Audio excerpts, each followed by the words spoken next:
short and weeks are too long. But that's just how it is. Right.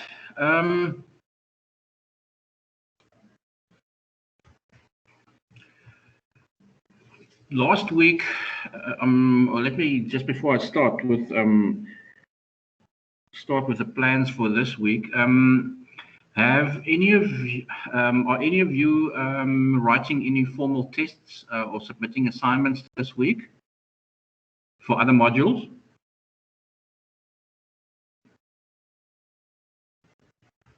No, sir, not for.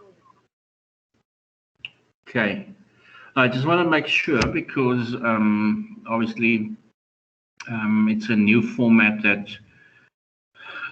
we all have to get used to the fact that regardless if there are formal testing done, the usual classes still continue. And I know sometimes that students are confronted with a choice between the two and they're not sure what they should be doing. And obviously they will choose to test and to prepare for a test like that, but it's fine. I just want to do my sort of planning time for the week as well. Chapter 9 in our textbooks, believe it or not, we're in week 11 and it's chapter 9 that we are going to tackle this week. Last week, and the reason why I didn't go back to the Four Seasons case study at the end of chapter 8 to start with today is because there's a lot of concepts that we can combine by through that example and apply it to this week as well, because the fourth P of the marketing mix, the fourth P, this one of the additional 3 Ps of the marketing mix, that one about people, the human element, is very much shared between the roles that the consumer play and the roles that the employees of a company play within the service delivery process. Because the service delivery process is pretty much what forms the backbone of this module. We want to ensure that the process is presented as efficiently as possible, because there's a perception of value that customers have based on the value that they expect to get and then they actually do receive. And that's how we can actually then monitor the quality of the service that we offer. Now, the human element remains is in services, and that's why it's one of the 3 extra Ps in the marketing mix. Is extremely important, and because of its importance, it is a function that that overlap a lot between you, the customer, receiving and the service delivery, and the employee, mainly responsible for delivering that service to you. However, the roles of the consumer and that of the employee is clearly defined, but the customer plays an equally important role in how successful a service is or not. If you're not going to buy into it, if you are going to always try and find fault, and that's very easy to do.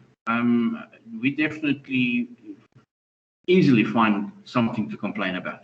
Let's look outside the window. I'm looking from the Centurion building. I'm looking straight at the mountains, the Boland Mountains. It's a beautiful day. There's hardly a cloud in the sky. It's going to be 31 degrees by lunchtime. Tomorrow it's going to be dropping below 20 and there's a possibility of rain. Regardless, people will find something to complain. If you look out the window, it's, oh, geez, it's too hot. I mean, I'm battling. Again, I'm probably going to sleep badly tonight because it's so hot. And then tomorrow morning, how can I stay healthy? How can I stay virus-free if the weather changes like this? And tomorrow they complain because it's too wet again. And we will always find a way to complain about something.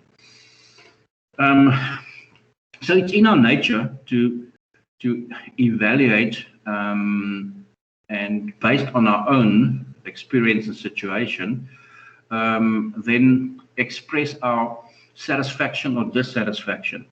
Now, if therefore the role of the customer in the delivery process, service delivery process, is not addressed correctly, we'll find that most of the events will end in a customer dissatisfaction. What has really become apparent over the last number of decades is the involvement of the consumer in the delivery process itself. Most businesses who have been successful realize that it is sometimes even better to involve the consumer in the delivery process as well, because it's better to have them contribute than just watch and experience and complain.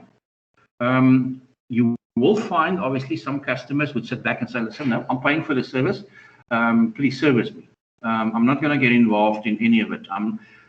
But because of the intangible nature of services, and because of the fact that a service only happens when both the service provider and the customer is involved, and very often the service only happens right there simultaneously. In other words, production and consumption is simultaneous. You cannot really distract the customer completely from the process of service delivery. Like we've done in all chapters, I'm not going to specifically highlight any of the learning outcomes. They are clear and they are in your textbook and they are on your slides and on the slide that we currently see. I'm going to go straight into the chapter and focus on the consumer and the integral part that they play in the delivery of a service and specifically the outcome of that service. Now, service organizations have to educate and provide customers with information and sometimes even with instructions on how they are supposed to act during the service delivery process if we want them to be satisfied and if we want them to contribute. If you buy something, that you have the option of assembling yourself, but it doesn't come with any instructions,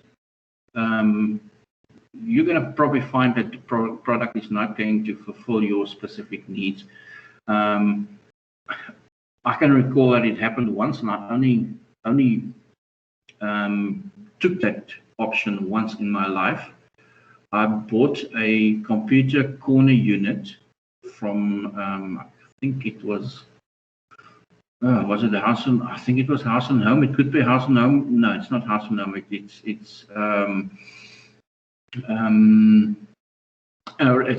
not important.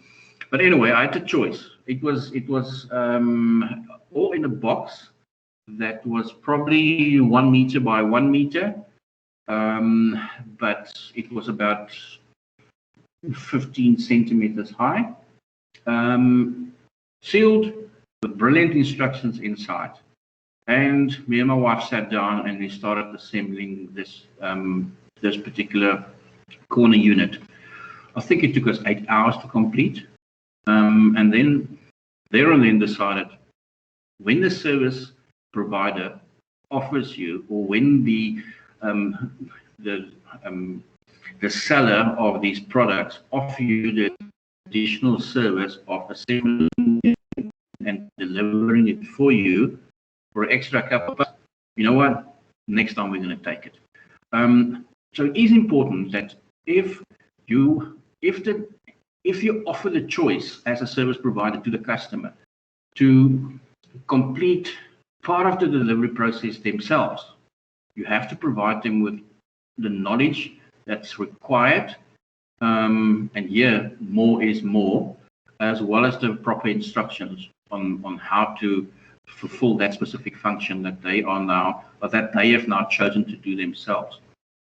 It is obviously of so much greater benefit for the customer to participate in the service delivery process if they are rewarded for it.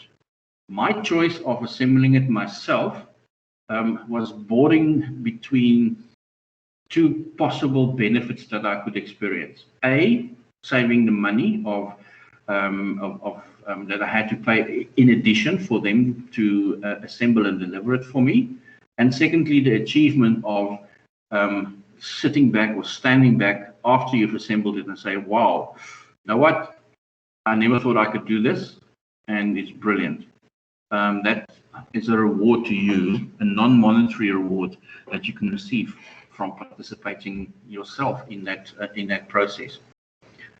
An example that I can also use is that of the members in the gym, for instance. Initially, when you, as part of the service that a gym offers you, is that they offer you with instructors, different to personal trainers, but let's assume for this particular example that personal trainers and fitness instructors are exactly the same, or fulfill the exact same function. When you join a facility, there will always be somebody that shows you around, demonstrate to you how each of the apparatus work. I know that there are proper instructions on the machines that indicate to you what the starting point and the finishing point of that particular exercise is, and which part of your body you are supposed to feel the muscles that work or is involved in that particular activity or exercise. Now, initially, it's done by an employee, an instructor, a trainer from the facility. That's part of the service that they offer. And further on, once you become comfortable with using it, I know that it is very popular for people in gyms because they go to these facilities for social interaction, not just to train. If you just wanted to train, buy stuff at Macro or Sports Veras and whatever, and put it in your garage or your dry room and exercise yourself. People pay membership fees because they want the social interaction. So I know for a fact, when I started gymming for the first time, I've trained my whole life, but when I started gymming for the first time, after I've gone through that introduction session by the trainer, and as I started becoming more confident in doing the exercises myself, I felt that I wanted to share with others what I have learned, because I think often members at a facility are too they're reluctant to approach a trainer because they feel they know so much and I'm not going to understand what they say. I'd much rather ask somebody else who trains. And I know that I identified people like that in the gym when I was still learning how to train efficiently, and started talking to them. When they are on a break between exercises, you started talking. That's, as I said, one of the main purposes why people go to the gym. And I think I found that it was much easier sometimes for a member learning from another member, and in other words, another customer contributing in the process of delivering the service, which is usually done by an employee of the service provider, in this case, a fitness center. Therefore, I think I've chosen that particular image because I know that this is an image that's an image that people can relate to who gym, where it's very obvious that you need somebody's support and assistance to perform that activity safely and correctly. Right. Anybody, any questions at this stage? Any additional examples that you maybe want to share? And not sure if it actually qualifies, and you want to make sure that you understand it correctly, and therefore you want to run it past me. Andrishka, Jessica, you all good? All good, sir. Thank you. It's good to hear. It's good to hear. I'm getting much more reaction from two of you. Nee, maar ek's reg, dankie. Okay, so proceed. Because the previous group, oh, my first years were slow out of the blocks this morning. Oh, but then I probably, you know what, I'm a morning person. I'm usually up between 4 and 4:30 every morning, even on weekends. But yeah, it was. It doesn't mean that I enjoy having first period every morning. I can remember when I was at varsity, I could see through my dorm room window. I could actually see the class that I have to attend, but not first thing on a Monday morning. No, I did not. I missed, I think, almost all of those classes. But anyway, I finished. I graduated. But I can understand that, yeah, we're not all the sharp tools in the shed on early on a Monday morning. However, let's try and focus on the process of involving customers in the service delivery process. Right, as we've said previously, during our introduction, the nature of a service is very much that because of its inseparability of characteristic, the production and the consumption of the product or of the service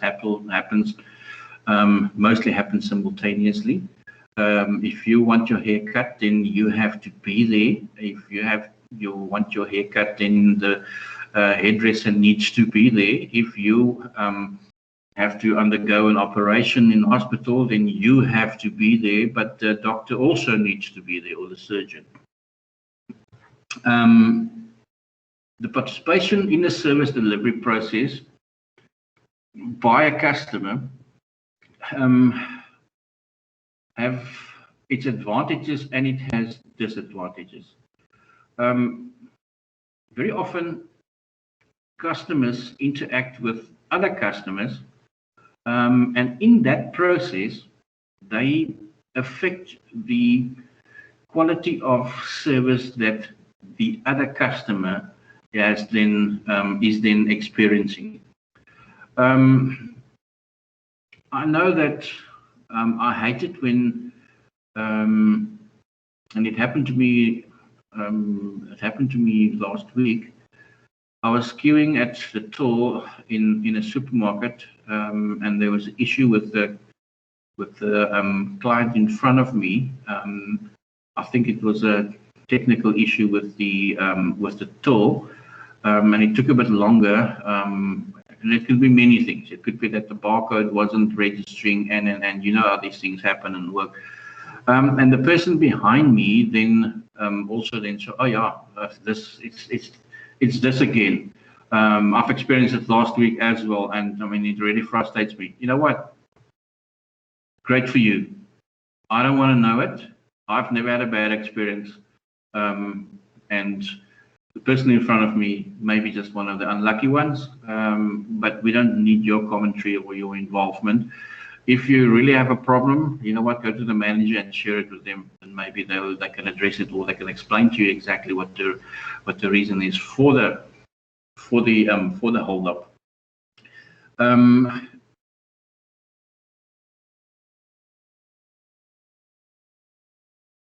The customer receiving the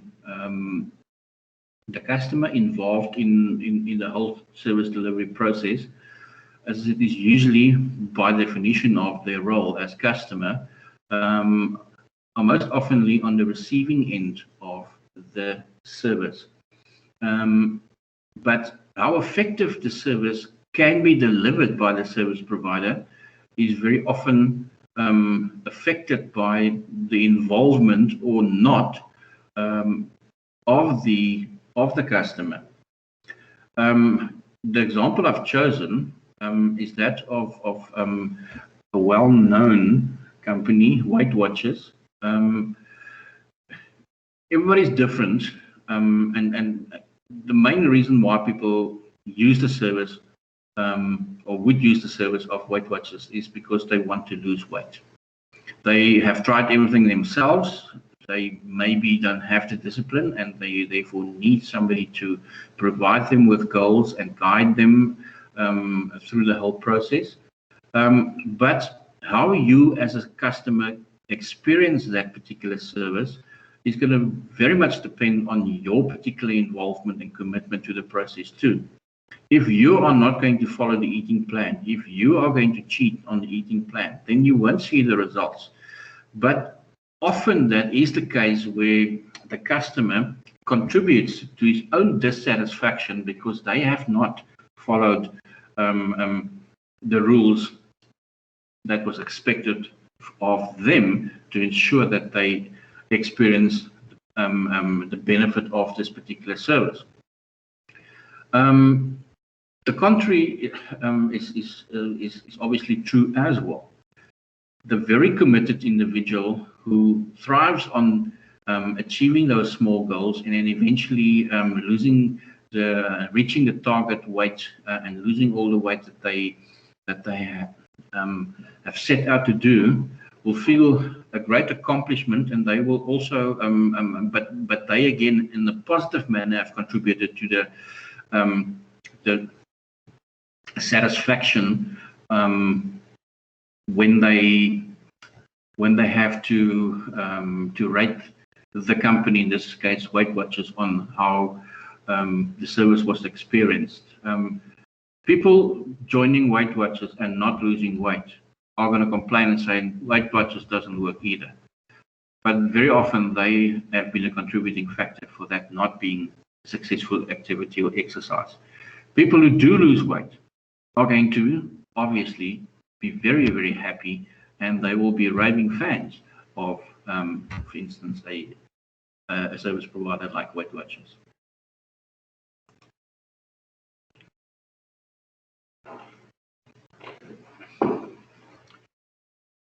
The actions and the interactions of other customers can also influence how a particular customer or how you evaluate the quality of a service and how satisfied you are with it or not. There are two types of customers. You get those customers who like giving advice. They like to help. They like to interact, but they don't necessarily want to directly communicate. This is where the role of volunteers very often come in or can be used as an example. People have a basic knowledge and they want to contribute their time and knowledge and help. They don't necessarily want to play an integral or an important role, but they also do want to be part of the whole process. The example, I couldn't think of a better example of the marshals that we have when our fun runs and our marathons and our races, our mountain bike races are presented. These kind of events is usually extremely successful because of the involvement of those volunteer marshals. On the other hand, you also get your proactive helpers. They would be the ones that in a gym would walk up to somebody and say, listen, you know what, I see you doing this. I spoke to a trainer and he gave me some good advice. Can I show it to you, whatever? Somebody who's proactively involved, and before that customer would eventually build up enough courage to approach somebody, they actually offer that assistance.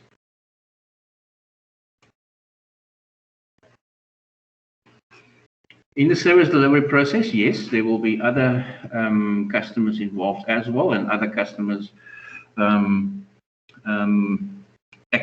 actions will definitely impact on or can impact on a particular business. If I've gone to Weight Watchers and I haven't lost weight. And now with at every opportunity I get, I share that with other with friends. It can negatively impact on the image of that particular service provider. Maybe one of my friends were considering using their services as well, based on me not contributing towards the process, and as a result, experiencing dissatisfaction. Now I influence other people with my comments, and as a result of that, over a period of time, the negative image is established and perceived by other potential customers. Customers being simultaneously involved, but who have incompatible needs. Let's say, for instance, you're going to a hotel, and the reason why you went there is, well, let's rather take a resort, for instance. You're going to Houdini Spa, for instance, and you go there because, and you booked because you wanted to just relax. You just don't want, you want peace and quiet, and tranquility. And then you have people from a different generation who wanted to go and is using the same resort for the purpose of having a good time with their friends. So they are partying or whatever. And it's basically two people using the same service, the service that the resort offers, but the actions of the one group negatively impacts on how the other group is now experiencing the service.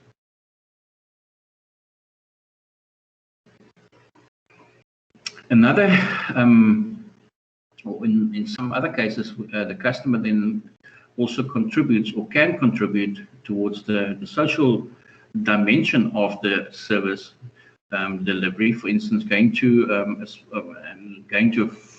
a sport event, for instance, if you're the only spectator, there's probably not going to be too much of a vibe. So the social dimension is non-existent. I can just imagine at the moment what all these sportsmen and women are going through, playing in front of empty stadiums. I think it definitely, there are definitely certain individuals and some of those sports that have allowed back limited number of spectators. The athletes have indicated that it was hugely, they found it, that's what they probably missed most. They could do their sport and whatever, but it's not the same because they are performers. They are in the entertainment industry. Why would you go to a football match, or why would you go to a rugby match if you can go to the movies? Well, you can go to both. Both of them offer you a form of entertainment, and it depends on the mood that you're in and your own personality. But both actors on the screen in a movie and the players on a field in a sport match they are entertainers. All of them are entertainers, and that's why they get as much value from that particular service that they provide, as a service of entertaining people, than the spectator receiving the entertainment that's provided to them. What would you, how do you feel at the moment? I mean, who's much into cricket? Who's much into sport? Indrushka, Jessica, any of you into sport? Good spectators, but nie regtig, meneer. What makes your boat float? What excites you? What do you do for entertainment? If it's not too personal a question.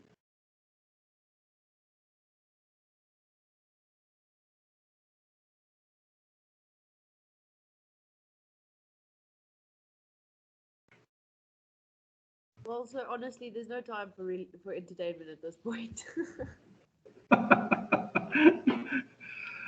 What did you used to do? Because I saw I read an article the other day where people questioning the if the pandemic has ended the industry of that cinemas, Ster-Kinekor and New Metro and those provide to you, if they actually have ended that industry. Why? Because people couldn't go to the movies. I know people can go to the movies now, and it was actually quite interesting because I love going to the movies. I mean, it's the popcorn at the movies tastes so much better as the popcorn I make myself at home. People go to movies for the experience, and I think what they have concluded was that obviously because people were forced to stream many of these movies that would have been out on the big screen when they were in certain phases of lockdown last year, and they've become familiar now to sitting in their own lounges and watching it on a big screen TV. But people actually get to a point where they're fed up with their own environment and lounges. You remember the first time when we were sort of back to some kind of normal after after we, I think, successfully negotiated the height of the first wave. People went out. I'm a very much an introvert. I would prefer to rather entertain people at my own home than go out and party and look for parties, so to speak. But even I wanted to go out. Even I was okay, right. Thankfully, I can go out. I can actually see people. There are other people around me, and I reckon that the same thing is going to happen with the movies as well, depending obviously on what type of movies. Because I mean, I went through the movies currently being offered. I wouldn't pay money to watch that. I would rather wait until it's available and stream it and watch it in my own privacy. But there are some movies. There are your Mission Impossible, Tom Cruise action movies, and there are some movies, especially with great special effects, that is so much better on the big screen, and that's not going to disappear. People are still going to go. So it very much depends on the type of movie, but people basically, I think, have to reach that point of saturation because that was the only choice for a long time. So I don't think that it's probably going to be the end of that of necessarily that particular industry, but I think movie producers have to be very careful as to what movies they make and distribute and show us.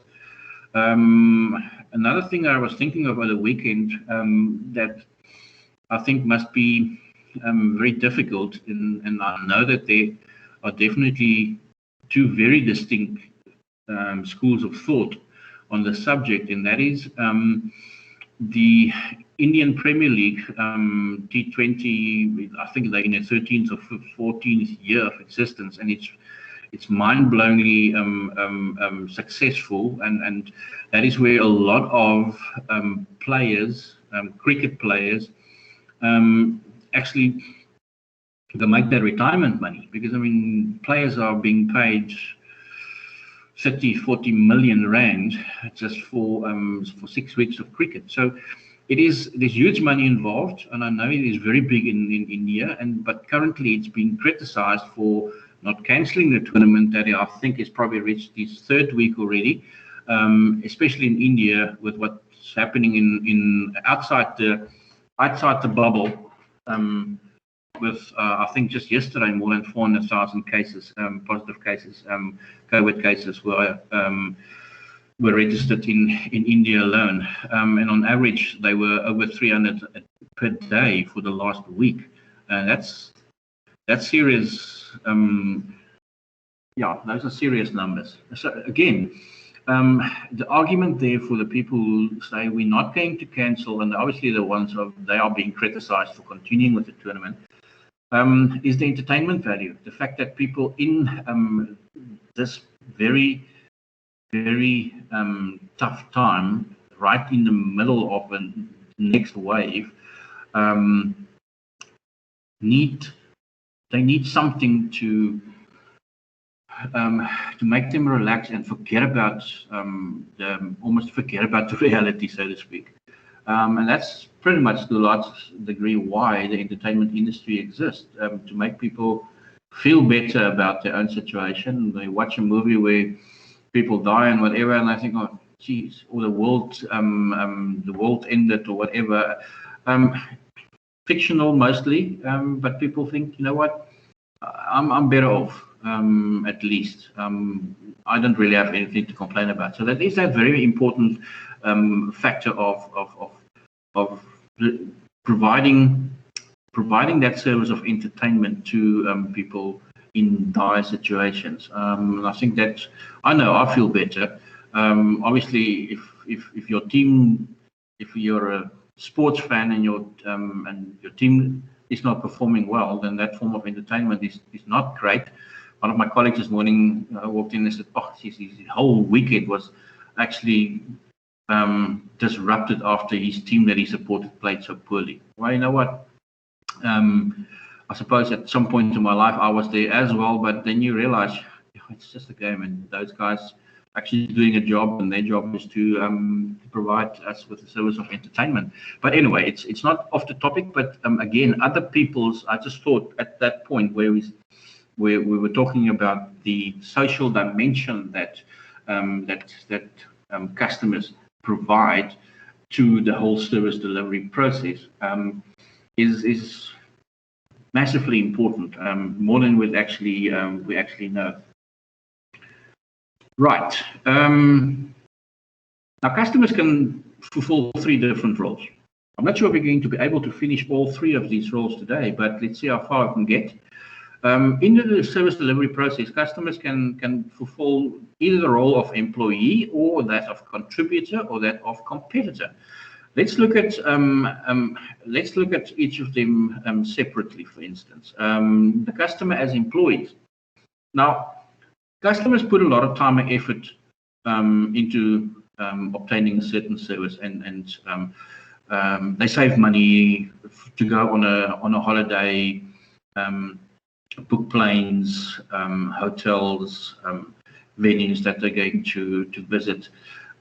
So they've put a lot of effort into it, and you can almost, as a result, say that they've almost become employees of the part of the organization due to the inputs that they do when they book online, and the online service is not sufficient, or the page of the whole process is not a pleasant one. It's an efficient one, but it wasn't as they would have expected. For instance, the fact that they then, by taking an option of booking a ticket online, as opposed to actually going to a travel agent, means that they haven't replaced the role of that particular employee at the travel agency, but they've actually, in this whole service delivery process of booking an airline ticket, they actually have replaced that, and they almost, because they fulfill that function themselves by doing it online, they are almost sort of part and can be seen as a fulfilling the role of an employee of that particular airline at that point, because they have completed that action themselves that would have been done by an employee at the airlines or the travel agency. The question of a service organization should, however, ask regarding customer playing a role in in this whole process is whether the customer must be made part of the productive process, or if they need to be kept away. Sometimes it can actually have the exact opposite impact. Let's say, for instance, you and I know that Old Mutual, like many other financial institutions, they offer certain functions. And I know that Old Mutual does, because I have my study plans for my sons were at Old Mutual, and they were actually quite helpful. They take you through a process online where all the different options that's available to you, investment options, are actually well described, and there's also experts providing advice on it, and there's also the video clips that you can watch. if I do that, I can do it any time of day. And usually these kind of things you do during working hours. No, you do it in your own. If I was looking for an investment plan for my son to make sure that there will be money for him to study one day, I'm going to do that after hours. I'm going to do it in my own private time. The fact now that it is available in that particular fashion means I don't have to take off work and go sit with an investment consultant at Old Mutual, or make an appointment where they visit me and explain all the different plans to me. It means it's a service that's available to me all the time. I can actually revisit it if I go back. Where often you are reluctant to do that when there's personal interaction. You don't want to go to the to Mutual 3, 4, 5 times to get clarity on all the different plans, but you actually should. But now that function has been replaced by it being available online. So you get a lot of information in that regard, and you will probably eventually also end up with a consultant to do the final transaction to assist you, but you have collected all the information that would normally have taken 3, 4 interviews or meetings for that matter. Similarly with buying a house, for instance, a lot of the work is done by the if I can maybe compare the situation as it is currently with what it was a number of years ago. You go to a estate agent and say, listen, I'm interested in buying a house and these are my specific needs. And then they start shopping around for you, and they come back to you and say, listen, we've, with all the criteria that you provided us as to price and what the property should offer, we've got a short list of about 10 places. Here we go. And then you visit all these places and you make a decision. Nowadays, that whole process is completed by the time that you visit the estate agent, because you have shopped online, you've gathered all that information, and you know everything that you want, and you go to the estate agent and say, listen, I've gone through the whole process, and these and these and these are the ones I'm interested in. Can you make an appointment for me? Because you as an individual can't do that. So it's not going to completely replace that function that the service provider offers, but there are some of the processes where you almost become a sort of an employee in the whole service delivery process, because you are completing some of the actions and activities that employees would have done in the past yourself as a customer. Everybody still good at this stage? You want some discount today? Because it's only the two of you? I mean, discounts like in finishing a bit early. Meneer, ek is ook hier so. Of course, ja, julle is mos by mekaar. Sorry man. Ek het nou weer vergeet van daai. Hoe voel julle? Almal op hierdie stadium okay? Enige vrae? Ja, reg meneer. Julle nog okay? Okay, good. Now the customer can also be a contributor to the service quality and the satisfaction. This refers to the customer participating in the service delivery process, and they do that for one reason. They want it to work. It's like somebody going to Weight Watchers. You want to lose the weight. Therefore, you are going to contribute, and you are going to work extra hard to ensure that it works. Because if it does, you would have satisfied the need, and that is the need of losing weight. This satisfaction obviously can also then recur, and it does occur often, because customers fail to take the correct actions. If you don't stick to your eating plan and you don't stick to your deadlines, when you are using the services of a company like Weight Watchers, then you're not going to reach your goals. You're not going to be satisfied with the service that they provide. But like we've identified earlier on in this chapter, then you've contributed almost to your own downfall, because you've not done and followed the rules what you were supposed to do.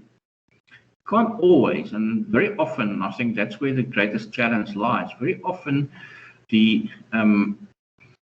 service provider and the quality of the service that they that the customers rated them to have offered or not is affected by the customer themselves, because they haven't complied.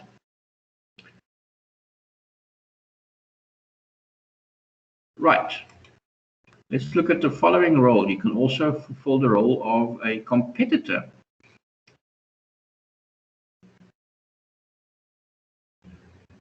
The customer now takes very often, because of their involvement or participation in the service delivery process, they take care of certain tasks and responsibilities themselves. Like, for instance, you want to open a bank account, and you visit a financial consultant or investment consultant or whatever, or banker or whatever they call them. I'm not 100% sure with the correct terminology. And for the whole service process to be successfully completed to the satisfaction of the customer also have to contribute by providing certain documentation, like their IDs, like their bank statements, for instance, copy of their marriage certificate, whatever documentation additionally is required to make sure that the service delivery can happen.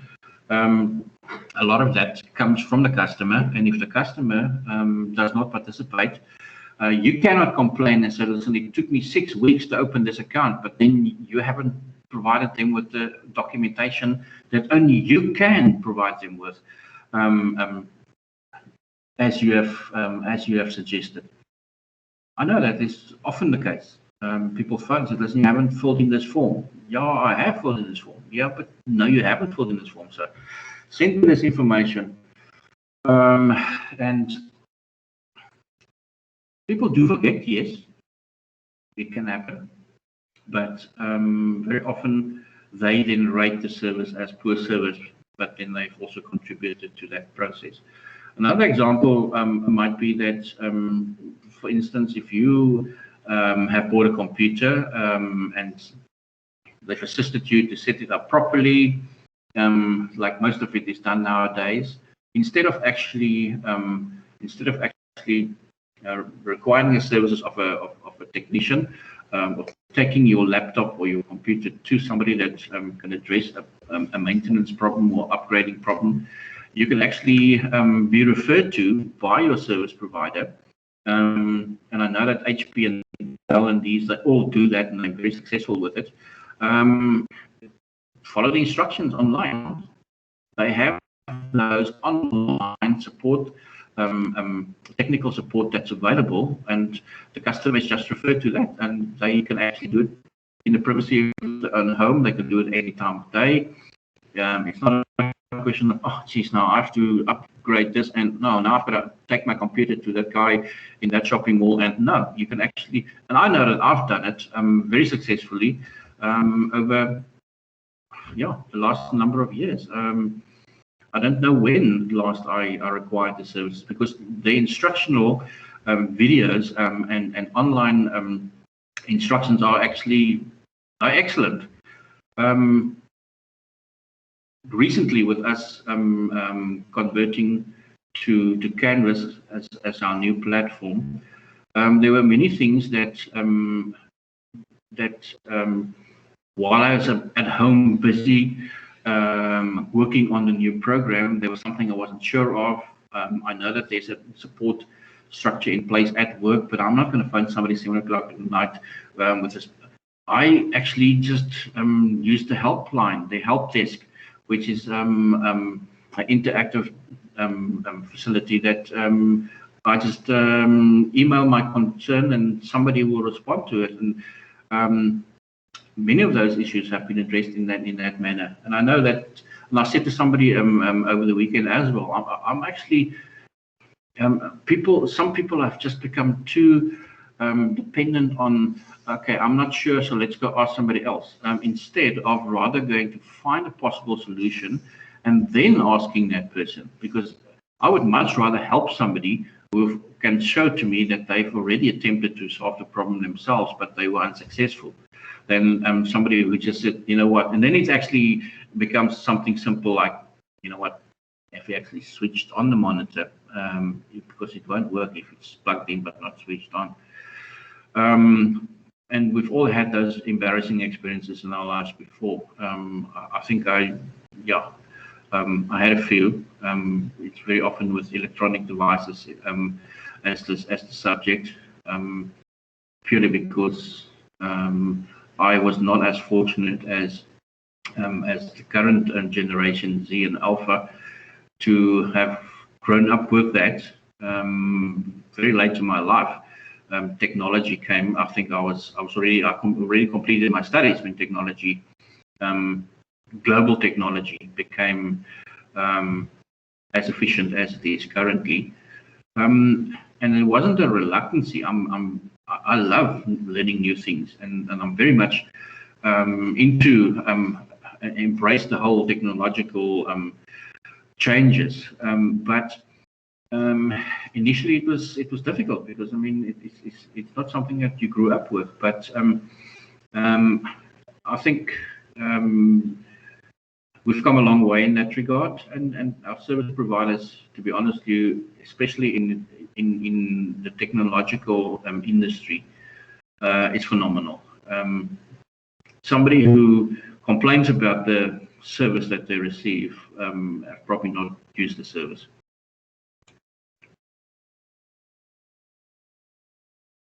Now, organizations have to sometimes decide if they want to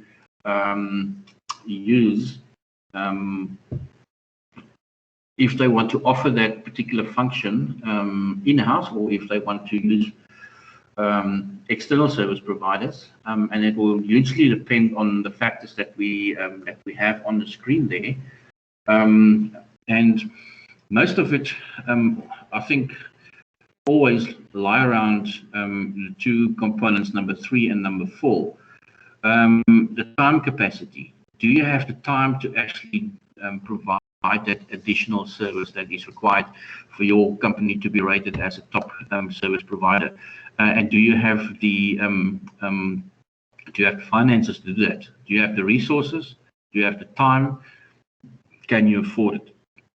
Those are usually the 3 elements that is most important in the decision of using the service yourself. Do we have the capacity? Do we have the people with the knowledge? Do we have the skills? Well, then we save money because then we use the in-house option. If not, if we often confronted with do we upskill this particular staff member, or do we rather just use an external service provider? Again, it depends on, as I said, those elements that's listed on the screen, of which the 3 resources, time and finances, are probably the most important ones impacting on that decision. I think at this point, I'm much rather going to stop for today.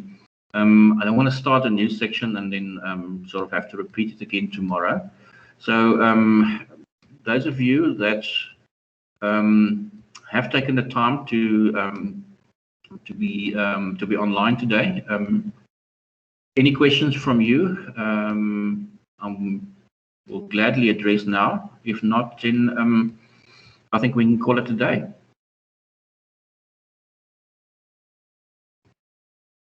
I'm fine, thank you, sir. Are you good? Can you go? You can go prepare for lunch now. Thank you, sir. Thanks. Enjoy, and we'll chat again tomorrow, same time. No, we're not. It's actually later. Yeah, it's a 4th period. My apologies. Thanks very much. I'll chat to you guys again tomorrow. Keep well. Thank you, sir. Bye. Bye-bye. Meneer, Yes. wys meneer nog steeds die slides, want ek kry nog steeds niks van die slides nie. Nou weet ek nie of dit is omdat ek die verkeerde link maybe gebruik en of dit maar nou net is omdat ek nou nie dit kry nie. So jy het 'n blanks, wat het jou skerm gewys vandag? Dis net swart. En ek Ek wou nie voor die klas vra nie want ek wil hê ons moet sit en sukkel met dit voor die klasie. So Okay. Baie dankie dat ek gaan sukkel daarmee vanmiddag en uitgevind wat die moontlike redes is en dan kan ek vir jou môre gesê voor die Okay, want ek het soos my boek, so ek volg in my boek, dis Ja, fyn, maar ja. Okay, ja, dis nie nice om na 'n swart skerm te kyk nie. Ek het 'n probleem nou reg gehad byvoorbeeld waar my skerm was swart geweest, maar die studente wat aanlyn was 'n aanlyn klas, dit was nie 'n kontaksessie nie. Hulle kon niks gesien het, of hulle kon alles gesien het. So wanneer dan vra ek vir hulle, luister, as ek nou byvoorbeeld druk op die knoppie wat sê next slide, sien julle dan die next slide? Sy sê ja, hulle sien die next slide. Ek sê right, dis nog, maar nou weet ek nie waar ek in die werk is nie, want ek het dit nie voor my nie. So ja, daar is obviously klein verstellingkies, seker maar 'n settings ding somewhere. So laat ek dit uitvind en dan sal ek terugvoer vir jou môre, want ek sien ja, om heeltyd na 'n swart skerm te kyk en te luister is nie great nie. Okay, cool. Baie dankie meneer en sien ons weer môre. Dankie gesê. Thanks. Okay, bye. Bye bye.